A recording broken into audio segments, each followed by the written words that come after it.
राम ही सुमिरिय गाय राम ही संतत सुनिय राम गुण ग्राम ही।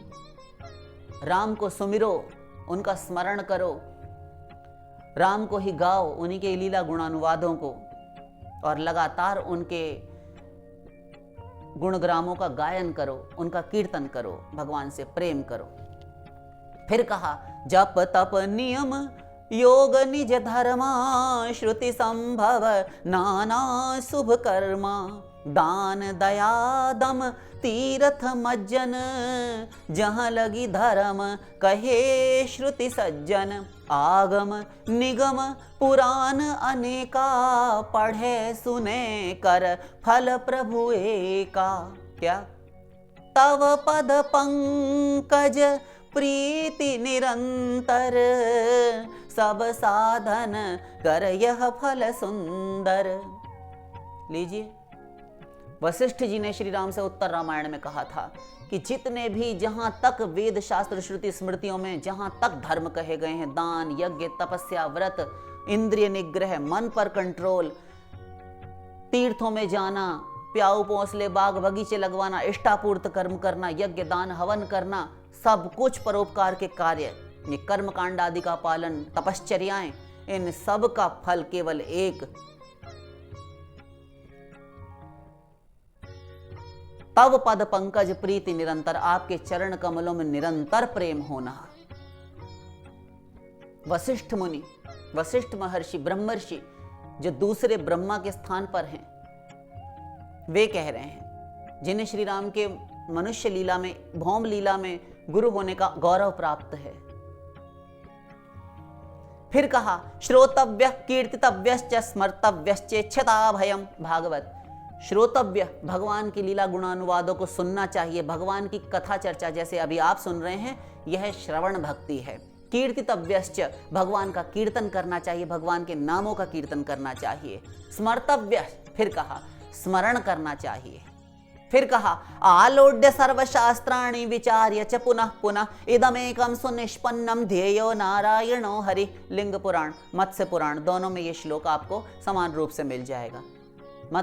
मतलब ये कि समस्त शास्त्रों वेदों पुराणों को ब्रह्मा जी ने आलोड्य सर्वशास्त्राणि विचार्य च पुनः पुनः, समस्त शास्त्रों को कई बार मथा, कई बार निष्कर्ष निकाला और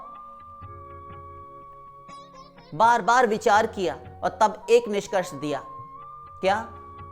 इदमेकम सुनिष्पन्नम ध्येयो नारायणो हरि। इसमें केवल इतना कहा गया, मनुष्यों तुम इसके विधि निषेध के कर्म प्रपंच पछड़े में मत पड़ो, तुम केवल इतना जान लो कि इसमें केवल इतना लिखा है कि ध्येयो नारायणो हरि, भगवान हरि का, नारायण का, श्री कृष्ण का ध्यान करना चाहिए, उनसे प्रेम करना चाहिए, उन्हें स्मरण करना चाहिए।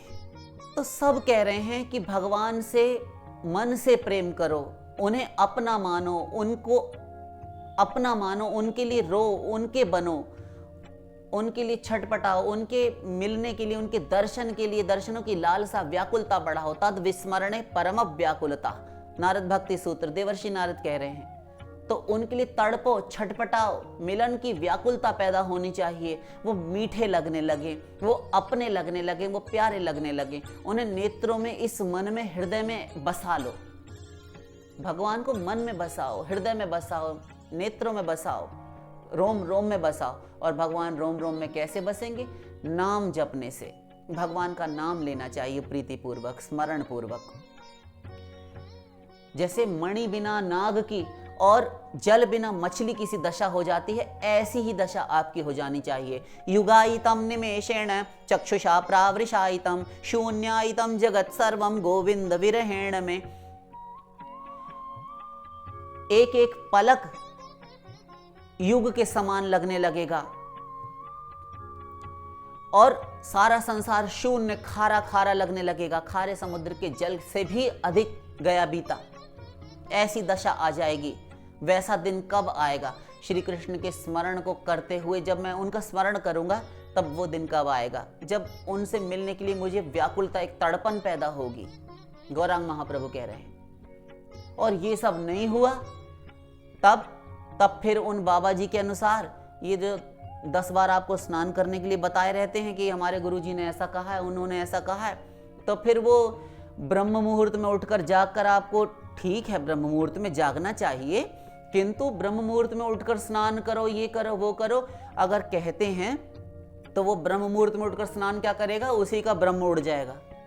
क्या लोग कर पाएंगे? कोई नहीं पालन करता उन बाबा जी की बात की 4 बजे उठकर, सारे नहीं करते होंगे किंतु सब पालन नहीं करते।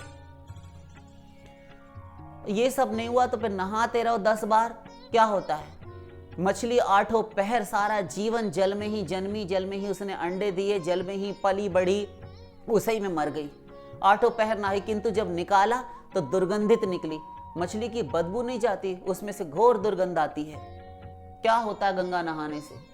आप 2 4 10 बार डुबकियां लगाकर आ जाइए, साबुन रगड़ते रहिए शरीर पर, क्या होता है? इस गंदे शरीर को नहलाते रहो, ये वही का वही रहेगा, मलमूत्र का भांड।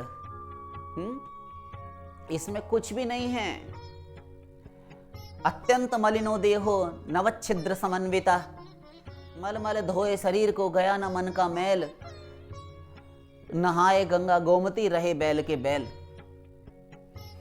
तो भगवान से प्रेम कीजिए, आंसू बहाइए, करुण कातर पुकार कीजिए, दीन फरियाद कीजिए, हृदय विदीर्णकारी छाती फट जाए आपको देखकर दूसरों की भी, ऐसा करुण क्रंदन करते हुए पुकारिए, भगवान का स्मरण कीजिए, इससे मन का मैल धुलेगा। ध्यान दीजिए, जब रोकर अश्रुपात किए जाएंगे, जब अश्रु विमोचन होगा, आंखों से आंसू निर्झर बहेंगे, तब वो हृदय का कलमश सारा धुल जाएगा, अंतःकरण पवित्र होगा। बस वही शुद्धांतःकरण तैयार हो जाता है मंदिर बनकर भगवान के चरण रखने के लिए, और भगवान हृदय में आकर अवरुद्ध हो जाते हैं, जिसे कहते हैं सच्चा मन, निर्मल मन, पवित्र शुद्ध अंतःकरण। इसे ही कहा जाता है सच्चा मन। नहाने से मन सच्चा होगा कोई गारंटी नहीं। ऐसे ही मन वाले को भगवान मिलते हैं, ऐसे ही मन में भगवान रहते हैं। शेष बाद में। नंद नंदन की